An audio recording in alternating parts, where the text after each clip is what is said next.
tell you, Sasha, I am so excited for so many different reasons here. The first is I get to welcome back my friends to the show. Chad, Carrie Hayes, welcome back, guys. It's been a long time. Thank you, man. Thanks for being here, guys. This is awesome. Thank you. So, gentlemen, Conjuring 2. I mean, now when we talked last time you guys came on, we were at Toad Hop, we were talking about, are there more stories to tell? Yeah. And you're like, yeah, absolutely. And we got one. So. Yes. And we got this gentleman here. You're going to scare the hell out of him today. This is already my favorite segment we have ever done on this show, It's so awesome. ever. I'm so excited. So, guys, the first of all, how the hell are you? Great, man. Great. Yeah? Thank Great. you. Yeah. What a ton of stuff. You guys have so much that you're working on. Now, did you guys, correct me if I'm wrong, did you guys write the first draft for San Andreas when it came out? Not No, the we first wrote draft. the last The draft. last draft of Yes. San Andreas. Okay. Yeah. And then that movie obviously crushes. You guys are Conjuring. You guys are busy. It was great. You know, we filmed it down in Australia. Got to work with Dwayne Johnson, Alex Daddario, Carla Gugino, and I mean, really an amazing cast. And to work on a special effects movie where it's a lot of green screen, and then you're like, the computer guys are saying, "Oh, actually, the hills of Hollywood are going to be sliding down behind here," and the Hollywood. We're shooting a sign. movie in Australia that happens in the Bay Area. Right. It's just It was special great. effects. It was a great trip, though. Yeah, it was fun. That's cool. Now that's a movie I love. Okay, so then you guys, how far along do you know that they tell you, Warner Brothers says, guys, let's start cracking on Conjuring 2?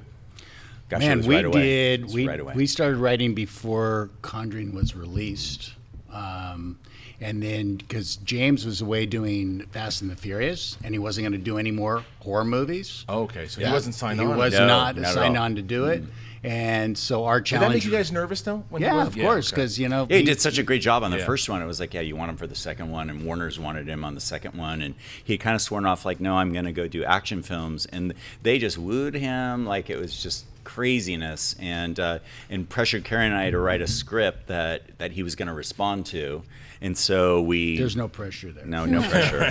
So we wrote the movie, and then they took it down to Atlanta, where they were filming, and kind of had this big powwow dinner, and shoved the script and probably a check for a lot of money next to him, and he came on board. It was great. And then Karen and I did our James thing. You know, Yeah. We got a started little collaborating, delayed and- because of unfortunately Paul Paul's Walker passed death. away, Yeah. and so that delayed James shooting, and that's why Conjuring 2 came out quite so a bit much later. Well, this is interesting. You said, you had to write a script that they thought would appeal to James Wan. So when you're aiming for that, what do you know hits his sweet spot? What did you know would get him titillated? Working with James on Conjuring 1, we got in a bit of a rhythm, and kind of understanding. He's old school. He is like, keep it really, really, really simple.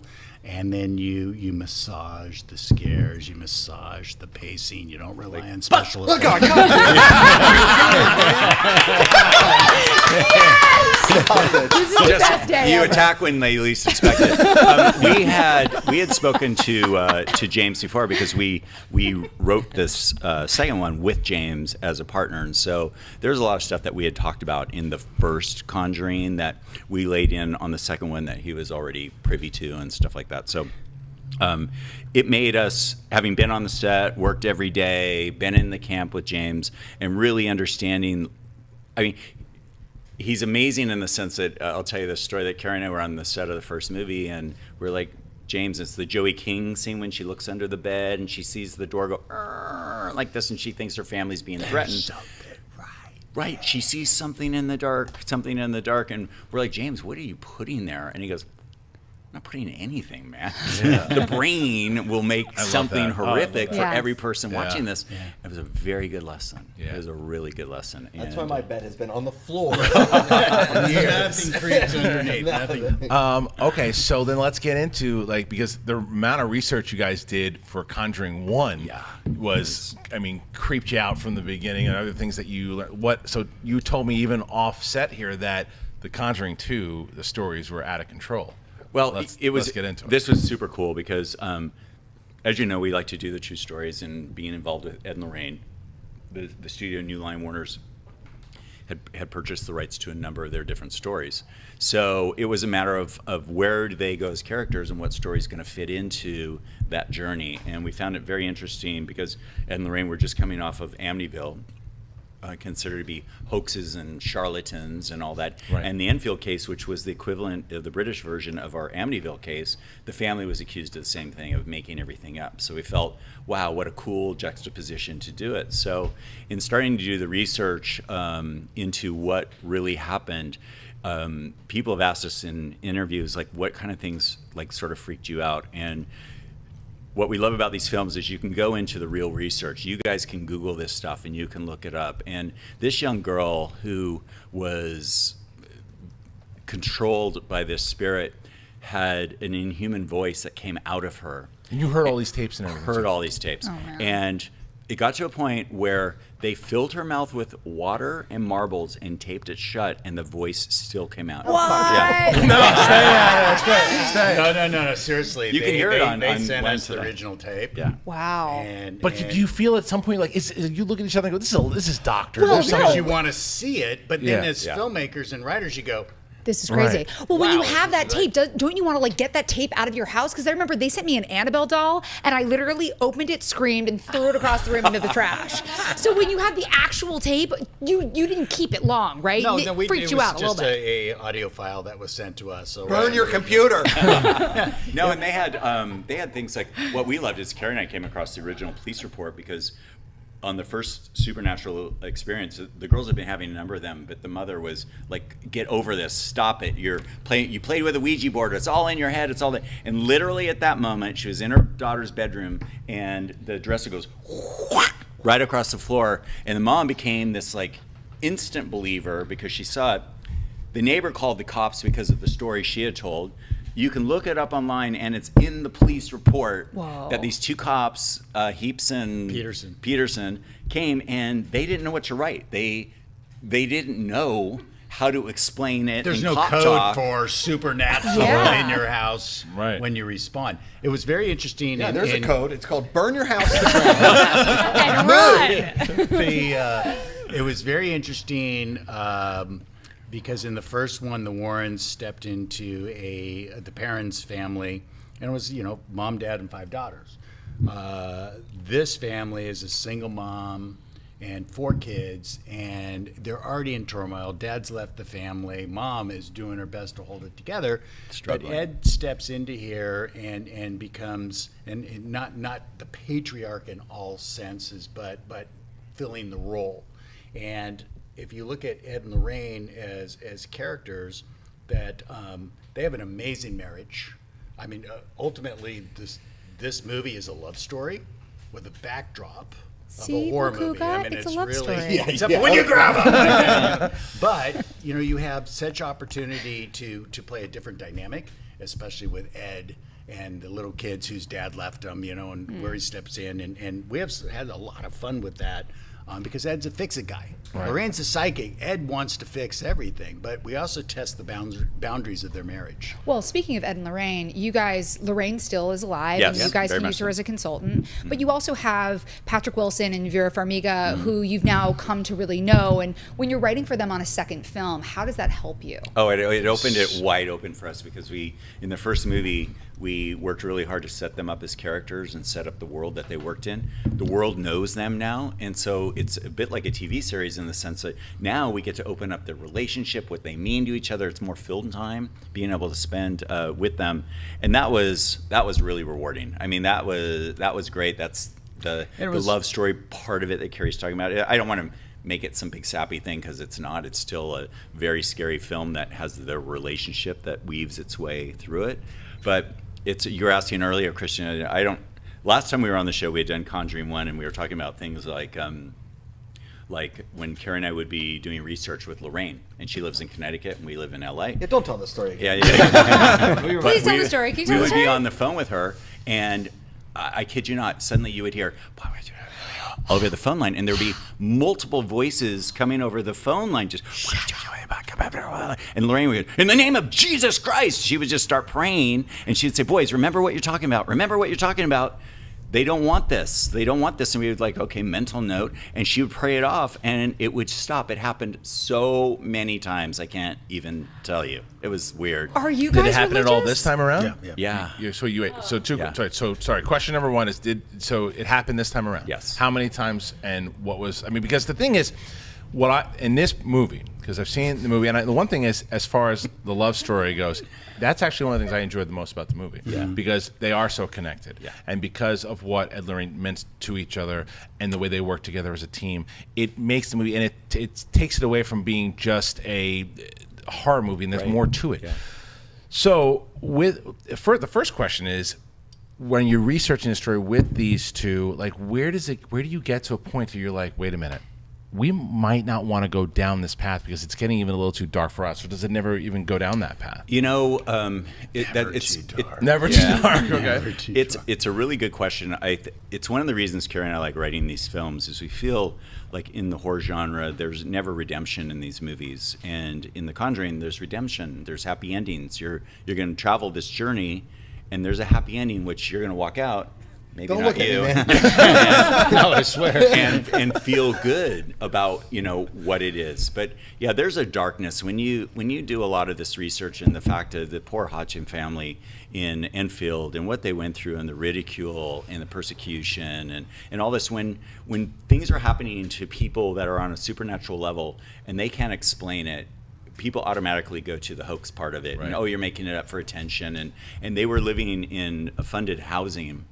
And the mom was so desperate to get them out of that house that she applied for another home. Please move us to another place. And the public took that as, she's just pretending it's haunted to get an upgrade into a place. Right. And it really wasn't. It was about a mom really doing everything she could to save her kids, basically save her kids. Yeah, and the reason I asked about going to that dark place and when it's too much is that is essentially what Lorraine's going through in this movie. It's where she's like, I think that this is it. I think that maybe we should kind of step back now. No more new cases. Was that the case with her? That's what she wanted to. She wanted to step back because ultimately we're connecting Conjuring 1, their investigation in Amityville, right, and Conjuring 2, which she felt very strongly about because you're up against one force.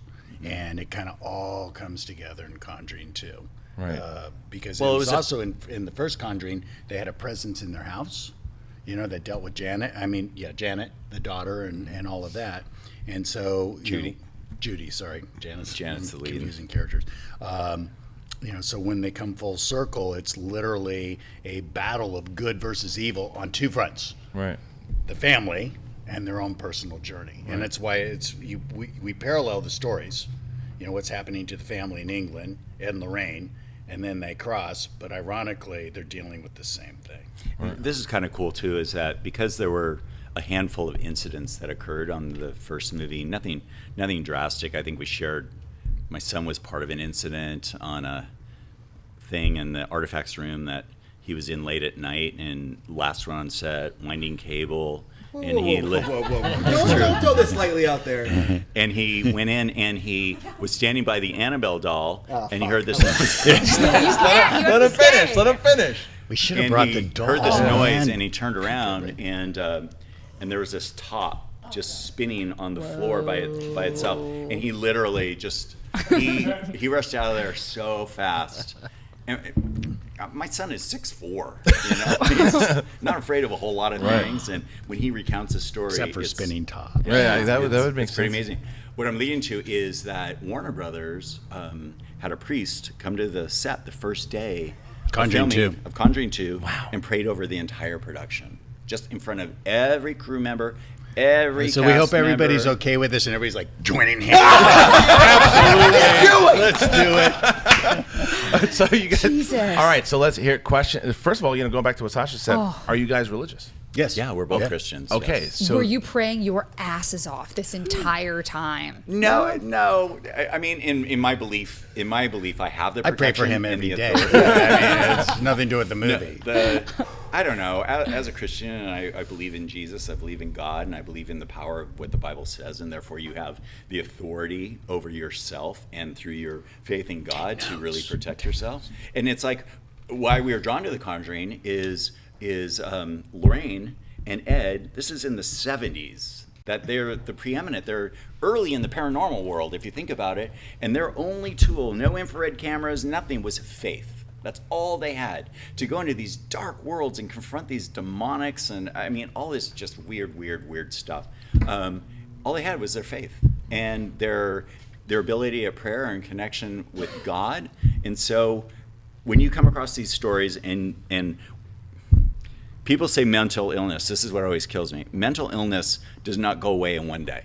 It doesn't go away after an exorcism. It doesn't go away after like a provocation or things like that. They continue the same.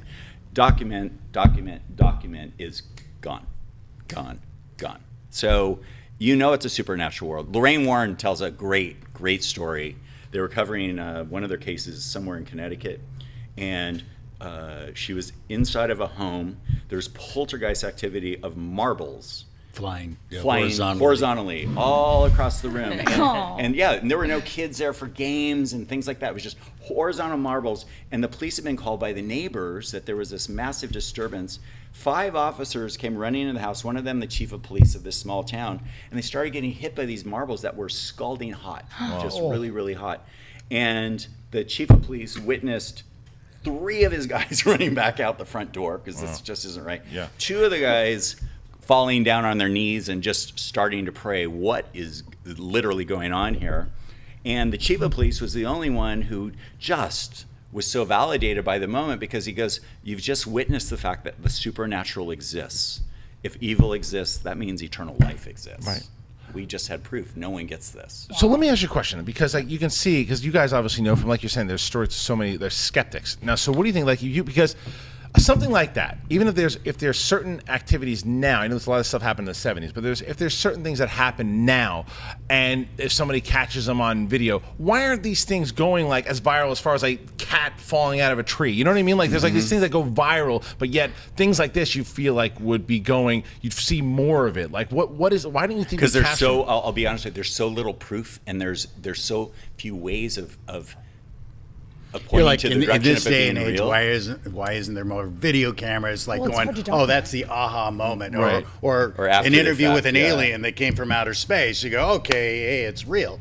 But I'll give you this example that Chad and I went to India to do research for a movie we were doing, and we were invited to go to this very small village called Balaji, which is in Rajasthan, and we were going to witness an exorcism of a truly possessed individual. And you're coming with us next. Please, my And God, literally, please. we are the only white guys from Malibu in Balaji, trust me. Walking through this town, and everybody's kind of looking, and these people are only at this Bopa, this priest, for 2 reasons: blessings and healings. That's it. Wow. And you go to the front of this temple, and they have these little amulets that are, they write out a prayer, and they put it in the amulet, and they dangle it off the front, and there is millions of them It's collected unbelievable. over the years. It's It like is- the keys on that Paris bridge. Oh, yeah. it's a thick carpet of wishes. I mean, it's amazing. And we're ushered in, and we go up, and it's super crowded, and you know, everybody's very cordial and nice, and we go up, and Chad and I go up these stairs, and I'll never forget, it was like It's so 115 degrees outside, and we go walking through this little courtyard, and here's this guy sitting here, Oh, the and guy his with the eyes. hands are chained To a wall. and he's looking like this, and his eyes are just inky black eyes. And they said, the Bopa goes, do not look at him. Of course, the minute he says it, you go, whoop. Yeah. And you look at this guy, and I never personally felt such evil in my life from a glare. And he wasn't sweating, he wasn't doing nothing. Yeah, And this is the weird. guy we're going to watch being exorcised. And then they go through the ceremony, and then bring this guy in. And we're with this producer, Indian producer, who lasted 4 minutes tops. Excuse me, I'm going to get out of here. This is not, I do not belong here. I gotta go. Did you just turn and say maybe we should start writing comedies? Yeah. And Dumb and Dumber 3. There you go. and we just start witnessing this, but it's like being in the presence of evil. Hands down, Yeah. it exists. You see it? Did you see it? Did and you see saw it it go out? leave? Did not see anything leave. No. Did not see anything. Just this. It's one of this- those examples of suddenly he didn't look the same It anymore just afterwards. washed he looked over like this a guy, normal, and, friendly guy, and smiling, and Do you remember we were down the street? This is one dirt street town with cows everywhere, because that's what's in India. Cows, and Right. they're chewing, and we're in. But don't worry, not possessed cows. Yeah. no, some are though. And we are drinking tea Never eating hamburgers again. in this little area like this, and there's a cow right here trying to reach in and grab food. And this man comes in and sits down next to us. He's dressed in complete white, and he is the opposite of what we just saw. This glowing white, glowing individual with just all this white light. Just he had the most beautiful blessing today, and he wanted to share it. And we're like sunken, depressed. This is gnarly. And then this breath of fresh air comes in. You go, this is good and evil. This is now we are seeing both sides of this coin in the same place. That's you guys. You guys are so sunshiny I'm and the good one. delightful. He's the evil one. Yeah, but you're I don't know. They're both kind of seem like asshats to me. No, but I was, because obviously, like, I IMDb'd you guys when I heard you were coming in, and I'm looking and I'm like, the dudes who wrote The Conjuring worked on Baywatch? What? How did Baywatch Nights? Like, what is happening? How do you go from Hasselhoff? Now, see, I've seen Baywatch. Wait, I like that. But these guys, you know what these guys are? Again, for some of you guys who don't know, if you weren't watching during the Toad Hop days, I told my story of how I met both Chad and Carrie. Like, we met when I worked at Silver Pictures. On my first day at Silver Pictures, I was working for Eric Olson. He's like, yeah, I got 2 writers in the lobby. Can you bring them in? I was like, absolutely. I think it might have been like my first or second day. So I walk into the lobby and I see these 2 guys, and the first thing I say is, in my head, holy shit, those are the brothers from Rad. Rad is like one of my favorite BMX movies. I've seen that movie more times than I'll ever see. And did you know? And you knew. Of course, when I came in, I was like, Rad Brothers! So 19... And then they were like, run out of the room, Akuga. So We're taking you to We India. went to India and we suck. 1985 was that movie, I believe, and or 86, and I loved the movie. Watched it so many times, and as we're walking through, in my head, I'm like, and they're super nice. As nice as you see me here today, they're talking, how are you? What's your name? And we're walking them over, and in my head, I'm going, you gotta say something about Rad. You gotta say something. So I turn around and I say, and I don't remember. I think that it was Chad, and I go, I'm a big fan of like your movie. Like you guys were one of my favorite movies all the time. And he stops. And he goes, which one? And I go, Rad. And he goes, get the fuck out of here. And he's like, no one's seen Rad. And I go, I watch it all the time. But anyway, so these guys, what they are known for is that they are like the pitch masters. And like when they go into, you guys are so, like what you asked, the reason I say this, because they can do horror, they can do comedy, they can do the big bunch of action. Because what is it about, like, where did you guys, the chemistry, like as far as pitching, what is it about pitching that makes it so important with getting movies made? Let me answer this one, okay? Yeah. They're brothers. They've been pitching shit their whole Since life. the womb. Mom, Dad, we want this. We didn't bring it. Let's pitch it as brothers. Well, But is that true though? Did it start with You know what? to We its love. extent, It is a lot, but we love storytelling. I mean, we just love it, and that part of it. I mean, yes, we started our passion has always been for writing, but we got our break in Hollywood as actors, and I think our first pitch was, we didn't do that. yeah. It wasn't us. It was the cat. Yeah. No, it was.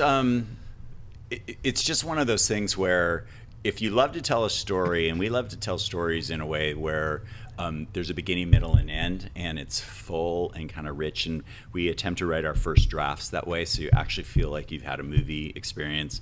We say we don't write like the Indians attack the fort. We write the Indians rush the front gate of the fort. There's 40 guys above them, 50 people on the sides, arrows flying everywhere. You know, you just kind of do it out because that's what a movie is. I mean, you have to know all that. You can't budget it. You can't direct it. There's nothing to do. So in telling stories, we tend to be a little lengthy. Our first sell was at Silver with House of Wax, which was great. Right, yeah. And Eric and Susan Downey were like, well, we own this title, House of Wax. Does it mean anything? And we'd heard of the movie and we hadn't seen the film. And literally, we'd always wanted to do a horror film. We just thought it would be really, really fun. And the opening, if anyone remembers the opening of House of Wax, it involves a roadkill pit and all this weird stuff, and that really happened to us in life. And so we always thought, wow, what a cool opening for a movie. Where the fuck are you guys? That did not happen in Malibu. No. We were on a on the road Canadian trip border. to It Canada. was- Yeah. Super tired. Pulled off the side of the road. What's that? She's from Canada. Where? What part? West Coast. We're Canadian as well. U.S. Yeah, Yeah, U.S. yeah. Dual citizen. What's interesting, and I think to partially answer your question is on our resume we have Disney movies, we have Baywatch, we have Baywatch Nights, we have Beastmaster, we have The Crow, we Jumping have Ship. You have a whole bunch of different movies of the week, all that. But Chad and I at heart are really storytellers. We really are. And as storytellers, you can say, hey, let's make up a story about that pen, and we'll come up with a story about that pen. So when we sold House of Wax, it was a story that we wanted to do. And so we came up, with what the movie would be, and we pitched it and we sold it. In Hollywood, what happens is, you're genre writers, you're horror writers, and all this opportunity comes your way because of the success of that movie. Now, you're not going to say, no, I'm not. Right. You go, of course, I love this genre. Let's just milk it. But we had all this opportunity come our way. But we also, at the same time, have continually done, we did a Western for New Line. We worked on San Andreas, as I told you, for a couple of And I years. work at The Rock again. He's such a great guy. Yeah, we wrote the two next Journey to the Center of the Earth. Journey movies. 3, Journey 4. It's tons of opportunity to explore yourself as a writer when you get into that mainstream of your movies getting made, and I think that's a big plus. Well, this is a great question to ask you guys then, because all this stuff right now that's going on with I don't know if you're hearing about Rogue One and there's all these rewrites and there's there are reshoots and stuff too. So for people that aren't aware as how it goes with just movies, big budget movies in general, how current and how often do rewrites and reshoots happen? How is that just standard, or does it mean the movie's in trouble sometimes? In your experience, what do you think? It's really cool.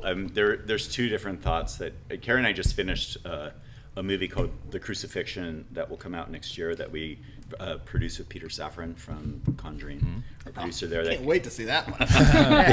It's based on a true story, but it was our first stab It's a at love writing story and called producing. Crucifixion. Love story. It's animation. But it was interesting because we went to Romania, we shot it there, we cast out of England, and it was not the $150 million San Andreas or the higher budget Conjuring. It was a down and dirty movie, and we got to get this right because we don't have a ton of dough to keep doing it. And what happens is you put all that together, and then you see a cut, and you have it in the budget to do some reshoots. No matter what, you've always budgeted for that in case it doesn't come together, or it rained that day and you couldn't get that set piece that you wanted, and things like that. In these other movies, like The Conjuring which has been very remarkable, is we do test screenings, and we invite 400 people to come, half women, half men, half above 25, half below 25, that represent the 4 quadrants of the movie target audience, basically. All right, so depending on who tests, if guys under 25 test over the roof, you focus on them, you just give them everything that they want. It's been remarkable in the 2 Conjuring films. Conjuring 1 was the highest testing genre film in Warner Brothers history, which was crazy. Wow. And the Conjuring 2 became the number 1. Damn. It did higher than the first one, and it tested equally amongst all 4 quadrants, meaning all ages, both genders appreciated it identically. I mean, within points of That's each other. crazy. Usually was that's great. only Pixar that it's the 4 quadrant studio. Yeah, What you nobody do expected then, it. But what at you all. do is then you have these comments from the studio, and they're like, yeah, but where did the matches come from? And where did all this little stuff, that becomes your reshoots in the first one, Secondly, you might say, oh, we feel it could be a little more scary, and you might focus on sitting down with the director and going, how do we elevate these scares, or what do we build up to that? And you might reshoot some of that stuff. We also we get a lot of calls for your question about rewriting and so on. Can you look at the script and just tell us what you guys would do with this script? So when they send it to you, it means it's not getting made, Right. and there's something wrong with it, and will you look at it? And in the case of San Andreas, we read that script and felt, wow, this is a great action movie. Great action movie. It needs more heart and soul. We really got to start caring for these individuals more than what was represented in the script. So that was our pass. We said, that's what we want to do. And they said, go away and write it. And we did. And then that suddenly got to Dwayne, and Dwayne said yes, and boom, the movie's going. So it happens a lot. just it happens all the time. I mean, seriously, it's like It's always budgeted in. It's just one of those things that people Generally, expect. unless you're real low budget, they Right. don't. But Well, you guys, I mean, you're talking about this being, the highest rated in a test screening for the first and the second. It was such a boffo hit the first time around, sort of unexpected. Right now, I'm in a pool for what I think will be the highest grossing, and you guys are my number 7 pick for the summer. Okay. I think it's going to make a buttload of money. So right. I'm assuming you guys are already talking about a third one. Yes. there's chatter. There is Yeah, chatter. okay. Let's assume that it goes ahead. Yeah, definitely. It sounds like a What great idea. nightmares do you plan on giving Josh McCouga? And do you keep the central Poor cast, or Josh. do you branch off into different directions? We would definitely keep Ed and Lorraine. I mean, Patrick and Vera, phenomenal actors, have the characters down like there's no tomorrow. Those two have a chemistry like I've just never seen before. They're friends off camera. Actually, Vera and Patrick's wife are best friends and are really good friends and have been for a while. And they're just both so talented. It's amazing. So the challenge would be for us to push them in a direction where are they going next as characters, and then what case were they on when this was happening in their real life? Because There's not been a specific case thing. study. I mean, we have a number of them to pick New from. Line Warner Brothers has the rights to, I believe, around 27 of their cases. 27 of their cases. What's the scariest one that you guys have read where you thought this couldn't be a movie because it would just traumatize people too much? It was That's The the one Conjuring, the first one. The first It one. was there, when Karen and I read a lot of what had happened. The kids had chronologized all the things that happened to them, and you're like, no way. And then when you meet them, Oh my God! Yeah. they still are traumatized. Although it was taken care of, they're still traumatized. When we- Janet when we- Margaret are still traumatized from The Conjuring. When we were shooting Conjuring in Wilmington, we were on location, and the poster was the tree with the noose. Yeah. And there's a scene in the movie with the witch hanging from the noose. On that day, on location, the 5 parent sisters and their dad came around, and Chad and I were standing on the side of the house, and the tree's over here, and there's the lagoon. And we see the parents come around this way, and the 5 sisters, chatty, chatty, chatty. Oh, they're going back to watch something being filmed. And Cindy, they're all grown women now. They all look and they see this, and the witch is hanging from the tree. We're in between shots, and it's rigged. It's when Vera looks up and sees it. Oh, yeah, no, I remember And the she scene well. freaking drops to the ground. Yeah, she freaked and out. Freaked out, just totally freaked out. And her sisters are consoling her, and we're like, "Oh my God, this is okay, Josh? pretty I'm great, man. dramatic." And then she got up and boop, Bolted. walks That was it. that Get me outta way. here. And She never came back around? Nothing to do with that side of the was house. done. She didn't want to watch She wouldn't it. stay on that side of the house. Okay. Not at all. Not the movie. It was all Yeah. press day. They were doing interviews, and she was so. And if I hadn't seen that personally, I mean, just watch. I'm as far away from you. Yeah. And she just freaks. Yeah, it just she was brought rattled. back so many memories, and you go, okay. Well, All right, I have a question here, real quick. Oh, just yay. a quick. There he one. goes. Okay, so the ghost in your closet is true. Yeah, yeah, it's all true. I get it.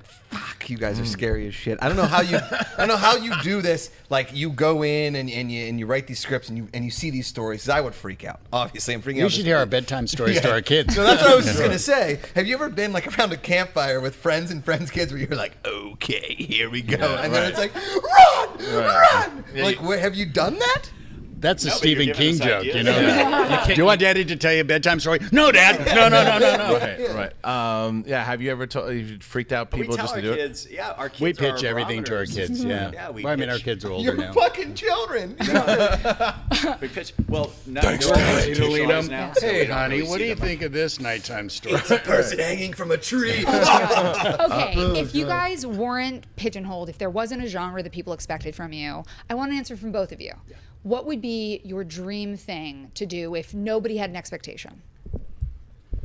I love that both of them went like this Yeah, at the they- exact wow, same yeah. time. Well, that's open range. That's fantastic. It's like the, gosh, we love so much.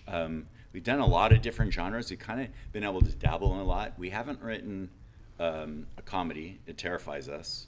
Oh, you know. that's what scares you. Yeah, big time. That makes Yeah, sense. big time. Yeah. Gosh, I don't know. I think a big sci-fi fantasy movie Yeah, would that'd be be really cool.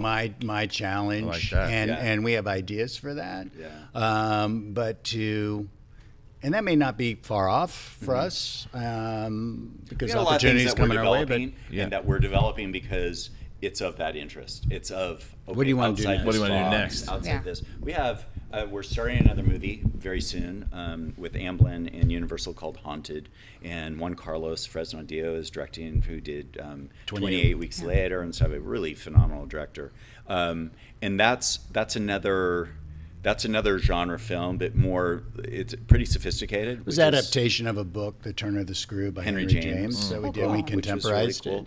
it. But the idea of getting out there and doing, I don't want to disclose, there's certain things we can't talk about, but other things that are otherworldly, sci-fi, what Carrie's talking about. We're huge fans of James Cameron and in the fact that he goes into Aliens and Avatar and Terminator and Titanic. I mean, this guy is phenomenal. Right. I think as far as he kind of thinks it and does it. Creating other worlds is really challenging in a really cool way. We wrote a script about 10 years ago that got a lot of attention and never got sold, but dealt with a situation where a young boy was sent up into space before the space program really existed because NASA needed to know if a human being could live up there. Everybody thought a chimpanzee was the first. And it was, and thing, it was a young boy on a one-way mission, which was horrific to who think about. switched with the chimp. Yeah. And now we cut to present day, and that young boy ship comes back, and he's a full-grown man. Oh my God, I want to see that Yeah. movie so bad. So where did he go? And he's got a son. It's called The Story of Kanye West. So, you know, the other thing is you guys are really, you're in with the Warner Brothers. You've been with the man, Warner Brothers we've family done for a long movies, time. yeah. Now they have the DC Cinematic Universe, and they have the Justice League coming out. They have Aquaman, and you have James Wan who's working Directing on that, yeah. Yeah. So is that universe something that you've been contacted to do? Is it something you'd want to do? Would you want to work in the DC Cinematic Universe? Yeah, It would no, be we really both cool. love that We've work. been brought onto those projects like Suicide Squad. We entertained a while ago, which was really interesting. We entertained the ESP thing. What was that? The Akira. Akira? Yeah. Okay. And then You go in and pitch, didn't get it, but Yeah. yes, it interests us. Right. It would be It definitely great. interests us. Okay. The whole way Carrie and I got our introduction into the film business is we wrote a spec script that was about a boy whose father was an illustrator for a comic book, and his father died. And so the comic book, as an homage to the father, created him as a superhero in the book. And so every week this young boy reads this comic book. That's his dad being a superhero, and that's his touchstone to his father, until one night Spielbergian magic and his stack of comic books open up, and he's pulled into that other world, and he's reunited with his father. By the villains. By the villains. And who saves him but his comic book hero, Dad, who he keeps calling Dad. He's like, who's Dad? He doesn't Right, know it's who just I'm he Vitor. is. I'm the superhero. So it's like a Last Action Hero type Yeah. thing. Yeah, only to Awesome. realize that everything a writer creates actually is created. It creates another Right. world, and now he's in that world. So he has to come back into this world, track down who writes that comic book, and confront him as to why are these bad guys winning, and it's my dad, and it's all this. And the guy's not a believer. He's like, what? It's like if someone told us, like, Right. really, that exists?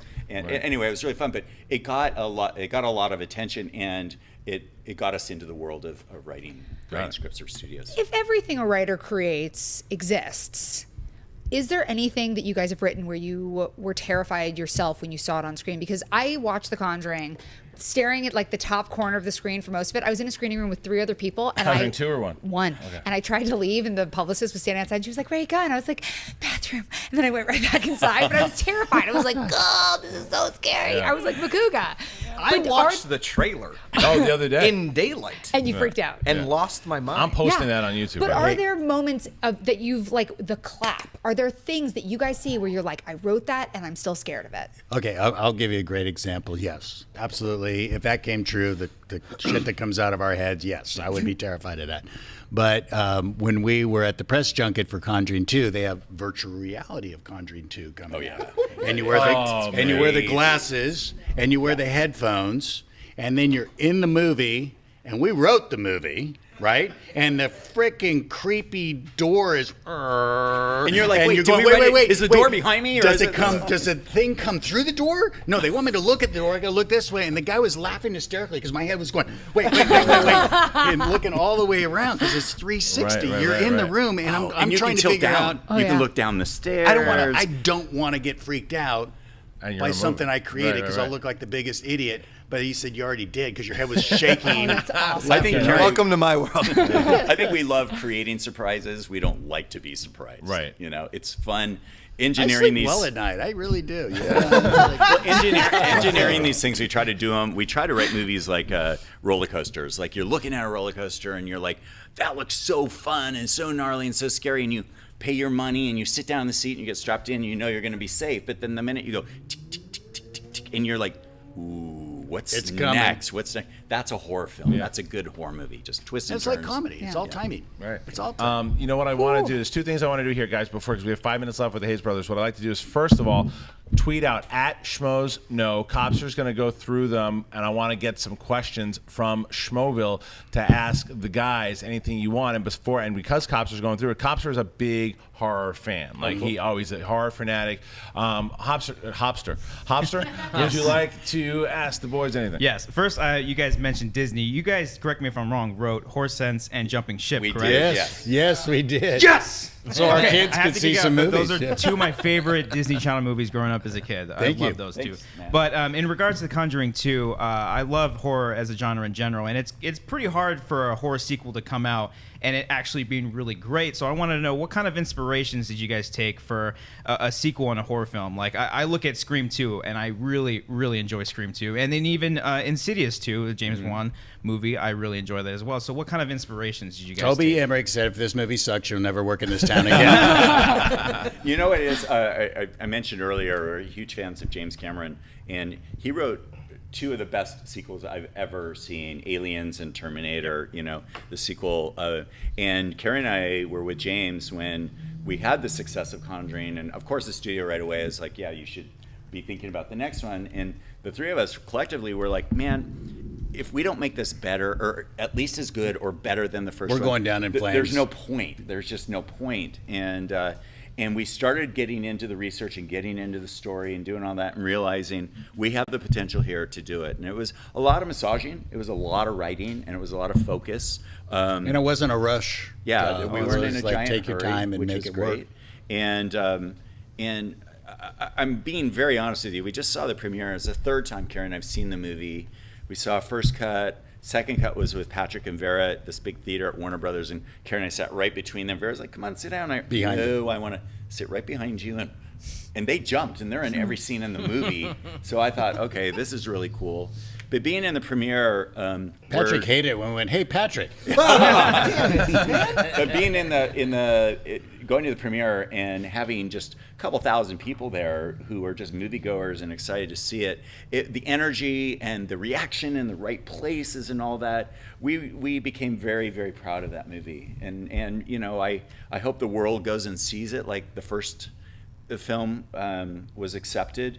And I just think people won't be disappointed at all. I think they're going to be really surprised. JTE, I know as Schmoville goes and submits questions to both Carrie and Chad. JTE, you had something you wanted to ask? Yeah, I'm really curious. Like, the first time I saw The Conjuring, one of the things that really stood out to me was the directing. James Wan is just like a master of horror and suspense. Mm-hmm. And I'm really curious because as a screenwriter, like, you could write a great script, but it depends who hands it goes into when it comes to directing. I mean, it could go bad or good. And you guys got one of the best, if not the best, horror director in the business right now. Can you talk a little bit like what the working process was during the script writing and maybe during the filming? How interactive were you guys together? When we were because Chad and I wrote the first draft, and then James came on board. Okay. Of the original Conjuring. The first film. And then they said, James is on board, wants to talk to you guys. So we literally did the Hollywood lunch meeting, and which lasted. It was off of Sunset Plaza. And At James Le lives Petit Four? closer. Yes, actually, Yes, that's right. And James. You're Schmoes, right? James, that was going to be a greet and meet, and it was about a 6-hour long. It just went on and passion, on creatively. just talking about It's it. great. And as screenwriters, we can only put our best words on the page that will create a visual image for somebody to go, ooh, I know what I want to do with that and make it better. Because elevate it, because that's our job. Make it as good as we can on the page. James' job is put it as make it as good as we can on the screen. And he would take, the Joey King scene in Behind the Door. All right. So we didn't say what God. she saw, Yeah. but she's seen something behind the door, and it's this dark, corner, and the creepy door opens and all that. So then he massages that into under the bed, the camera tilts, the sister goes Creates and explores attention. it and Yeah. all And of you that. see that in the second one too, just the way he shoots certain things, the hallways into the room. It's so across stagnant. the- It's so slow. You, You're like- you feel it. You definitely feel him there. All right, so a couple questions you got from Schmoeville? Yeah, this one comes from Where Is Brandon at Where Is Brandon. He asks, what was your guys' very first scary movie? Dark Side of the Moon. Dark Side of the Dark Moon. Side of the Moon was an independent movie. Do not go rent that movie. All right, next one. Come on, we just lost 20 cents. Man. Christopher Woodburn asks, what is your guys' favorite comic book film? Comic book. Comic book Yeah, movie. speaking of like any DC and Avengers Warner or God, Avengers was such a good film. the first one. Yeah. Man, you know what? I'm such a comic book. I love them. I love comic book movies. Honestly, from X-Men, Superman, Batman, Yeah. all that stuff. Which one? Which the Michael Keaton one? one? Yeah. Yeah. I dug first- that film. Bale? I dug First that film. Batman, I really liked a lot. I really did because it set the bar, set Yeah. the tone. Nolan's movies. Yeah, just when you really explore the characters, and the turmoil and what Batman. You know what I loved fought too is the against first and- Superman. I mean, the really big. Donner one? Yeah, Dick yeah. Donner. It was so simple, Those but are great. All right, you got one more? Yeah, I last love one. this. I love this question. Sterling Jones on Twitter asks, where do you guys see the horror genre heading to? Oh, that's a great question. a very scary place. Hey. You know what? I will not be. Well, but the reason the reason that question comes up That's a great also question. is because it comes up off of an interview that James Wan had recently. Because my thing, and I've told you guys this, my problem always with the horror genre, because I've never been a big horror movie fan, is that sometimes I felt it can be a little lazy, and it can be sometimes that it's easy to make. You can make them for cheap, and sometimes they'll take actors and they'll put them in there that maybe aren't that great, and you get a movie that can still make a profit, even if it's made for $5-6 million. The Conjuring 2 are certainly not that type of film, and James Wan goes out of his way to bring in the right writers. Warner Bros. Brings in the right writers, the right director, the right cast, and the right story. And like you said, with the relationships, and there's a lot of other movies that are doing that. But there are some that are still kind of relying on like the $5 million budgets and stuff Yeah, too. there's a lot of them. But is there? Are we going to get a shift? You think, or you think it's just going to stay the course? No, I think it's such a good question. We really believe that the genre is sort of exploding in a way that there's a commerciality angle to it now, and perhaps maybe The Conjuring has elevated things to a point where genre films, we said it earlier, are now redemptive, that they can have happy endings. They don't have to be the setup for the sequel and now the demon is released and he's going to go get a kid in the second movie as well and things like that. So there's a broader audience, and a sense of why we try to stick to true stories is that people can identify with them and they can look them up and they realize this is a true frickin' story. So in that sense, I think the scope of genre is destined to become bigger and bigger and bigger. I think And also that's you exciting. can pie slice horror movies, gory, redemptive, catastrophic, whatever it is, and whatever works, people are going to duplicate that until it doesn't work, and it hasn't worked the same, Right. and then we'll shift. I mean, you look at Eli, who's the king of pretty gnarly, gory movies, and then you look at Jason Blum, Paranormal Activity, Right. Insidious, with James and all of that. So they're niches for that world, and I think it will continue that way. And just whatever flavor works, everybody expands on until it doesn't work, and it's There's what tends to happen, and we're in an age of it now, is there's so many remakes. Yeah. If people were to remake The Conjuring in, let's say, 20 or 30 years, what parts of your story would you hope that they stuck true to, and what advice would you give them taking on that franchise? Stick to the truth. We really stuck to the truth, and we stuck to Ed and Lorraine, and so we made a promise to Lorraine early on because she had a phenomenal relationship with her husband, and her biggest fear was that's going to be misconstrued in the movies. And my brother and I shook her hand. We just said, we will make sure that we promise honor your wish. after The Conjuring 1, she put her arms around both of us and she said, "You got my Eddie right." You got my Eddie right. And she did it again the other night, and it was fantastic. But he's such a great character. Yeah. So He's just a I would great say character. get Eddie right. Yeah, If you that's do the great. remake, honor the relationship, because what they had was remarkable. Yeah. I mean, Again, it's a love story. yeah, it's just remarkable. Well, love story. guys, it is The Conjuring 2. It is out this weekend in theaters. The Hayes brothers, both Chad and Carrie Hayes, joining us once again in Schmoeville. Cannot wait to have you guys back again. That was Thanks awesome. for being Thank here. you You guys so are the best. And guys, where can I find you? Guys are on Twitter. Where can I find you on Twitter? You don't remember? We don't do Twitter. You don't do Twitter anymore? You did for a little bit. You bailed. No, I know. It was too much Bail. All work, right, so dude. Facebook. Can I We're just busy say? writing. Can I just say? Facebook at HayesBrothersFilms.com. Facebook at Hayes Brothers Film. Brett, you got something? When are we going to see a Rad 2?